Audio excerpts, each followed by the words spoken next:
ત્રીજા મુદ્દાની વાત કરીએ તો રાજ્યમાં આરોગ્ય વિભાગની ઢીલી કામગીરી અને ભેળસેળિયાના મુદ્દા ગંભીર બન્યા છે। નકલી દવા અને ખાદ્ય પદાર્થોમાં ભેળસેળનો ધંધો બેફામ ચાલે છે। આરોગ્ય વિભાગના અધિકારીઓને જાણ હોવા છતાં કાર્યવાહી નથી થતી। પરિણામે આવી સ્થિતિમાં લોકોના સ્વાસ્થ્યને ગંભીર જોખમ છે। માટે જ પૂર્વ આરોગ્ય મંત્રી કુમાર કાનાણીએ નવનિયુક્ત આરોગ્ય મંત્રી પ્રફુલ્લ પાનસેરિયાને પત્ર લખી આ માફિયા સામે કડક કાયદો લાવવાની તાત્કાલિક માંગ કરી છે। કાનાણીનું કહેવું છે કે આ નકલી દવા અને ખાદ્ય પદાર્થ બનાવનારા અને વેચાવનારા લોકો બેફામ છે। તેમને કોઈ ડર નથી કારણ કે કાયદો યોગ્ય રીતે અમલમાં નથી।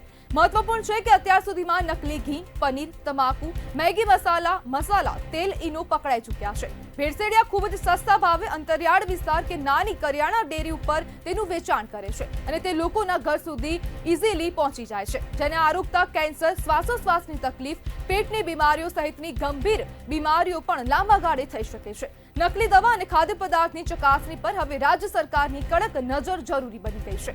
જો કાયદો અમલમાં ન આવે તો લાખો લોકોના જીવનને જોખમ ઊભું થવાની સંભાવના છે। આપણી સાથે સામાજિક અગ્રણી શ્રીધર કોન્ટ્રાક્ટર જોડાઈ ગયા છે। શ્રીધરભાઈ, શું ભેળસેળિયા માટે કડક કાયદો લાવવો હવે જરૂરી બન્યો છે? ભેળસેળ માટે કાયદો તો આપણા દેશમાં પહેલેથી જ છે, પણ સમસ્યા એ છે કે કાયદાનો અમલ નથી થતો।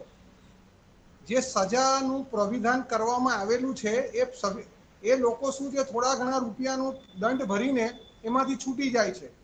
કોઈ ગંભીર સજા એ લોકોને આપવામાં આવતી નથી। જો ખરેખર બીજી જગ્યાઓની જેમ આપણે ત્યાં ભેળસેળમાં જે સમસ્યા ઊભી થાય છે, લોકોના આરોગ્ય સાથે ચેડા થાય છે, તો એની અંદર જો એ લોકોને ગંભીર સજા કરવામાં આવે તો આમાં ઘણા અંશે આપણને એમાં રાહત થતી જોવા મળે, પણ અહીંયા થોડી ઘણા દંડ ભરીને બધા છૂટી જતા હોય છે। શ્રીધરભાઈ, હવે જે પ્રમાણે અધિકારીઓ હાલ છે આરોગ્ય વિભાગમાં, તે લોકો હાલ કામ નથી કરતા, તો કડક કાયદો આવશે તેના પછી શું કામ કરવાના? હવે આમાં એવું છે, જો તમે કોઈ પણ ભેળસેળવાળી વસ્તુની વાત કરો તો આપણા ત્યાં ગુજરાતની અંદર સુરતમાં બી તમે જોશો તો ફક્ત ખાવા પીવાની વસ્તુઓને લઈને નહીં, પણ નકલી ડોક્ટર, નકલી હોસ્પિટલ, નકલી આખા તમને એમ્બેસી નકલી ગુજરાતમાં ખુલી ગઈ છે। તો આજે ભેળસેળવાળી વસ્તુ તો એટલી બધી હદ સુધી ફેલાયેલી છે કે જેની ચકાસણી આપણે ત્યાં તમે જોશો તો જે અધિકારીઓ આ ચંદી પડવા વખતે માવાનો સેમ્પલ લઈ ગયા કે દિવાળી વખતે લઈ જાય છે, એ બધાના રિપોર્ટ તહેવાર પછી આવે છે। તો જો ખરેખર જો ભેળસેળવાળું મળે છે તો લોકો તો એને પહેલેથી ખાઈ ચૂકેલા છે, તો હવે એને માટે એ લોકોના આરોગ્ય સાથે ચેડા કરવામાં આવે જ છે। તો હવે આની માટે કોને જવાબદાર ઠેરવવામાં આવે, એની માટે જો એક કડક ગાઈડલાઈન બનાવવામાં આવે કે ભાઈ આ પ્રકારનું કંઈ થાય તો એમાં આ અધિકારીની જવાબદારી નક્કી કરવામાં આવે, એવું આપણા જે નવા નિમાયેલા આપણા જે છે મંત્રી પાનસેરિયા સાહેબ, એમને વિનંતી કે ભાઈ તમે એવો કોઈ કાયદો બનાવો જેનાથી અધિકારીઓની જવાબદારી નક્કી થાય અને જે વિભાગમાં ભેળસેળ પકડાય છે, જે જગ્યા પર ભેળસેળ પકડાય છે, એને કડક હાથે કામ લેવામાં આવે, આકરી સજા કરવામાં આવે અને ગમે તેમ કરીને પણ એને કઈ રીતે આપણે ડામીએ, એનાથી લોકોના આરોગ્ય સાથે જે ચેડા થઈ રહ્યા છે તેનાથી આપણે લોકોને બચાવી શકીએ। શ્રીધરભાઈ, હવે જે પ્રમાણે જ્યારે તહેવારો આવે ત્યારે જ આરોગ્ય વિભાગ એક્શનમાં જોવા મળતું હોય છે, તો સામાન્ય દિવસોમાં કામગીરી કેમ નથી થતી?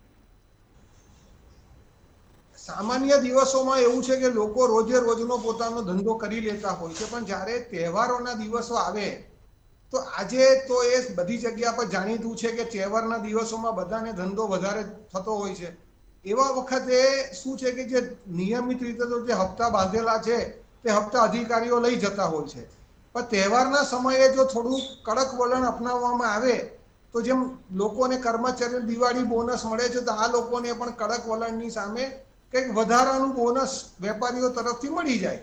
એટલે આપણે બધા લોકો જાણે છે કે ભાઈ આ બધી વસ્તુઓ જે છે, અધિકારીઓ જે પગલાં લઈ રહ્યા છે એ ફક્ત ને ફક્ત જે છે એ લોકોના ખિસ્સા ભરવા માટે જ પગલાં લઈ રહ્યા છે। એટલે એનો તમે સાધન લઈ ગયા સામગ્રીઓ, એનો રિપોર્ટ આવતા તો તહેવાર જતો રહે છે અને અહીંયા આગળ ફક્ત ને ફક્ત અહીંયા જે અધિકારીઓ છે પોતાના ગજવા જ ભરે છે। સામાન્ય દિવસોમાં તો નિયમિત પૈસા જતા જ હોય છે, પણ તહેવાર વખતે એ લોકોને વધુ પૈસા મળી જાય જ્યારે એ લોકો કડક હાથે કામ લેવાનું ખાલી દોડ કરે। જી બિલકુલ, શ્રીધરભાઈ, જોડાવા બદલ આપનો આભાર।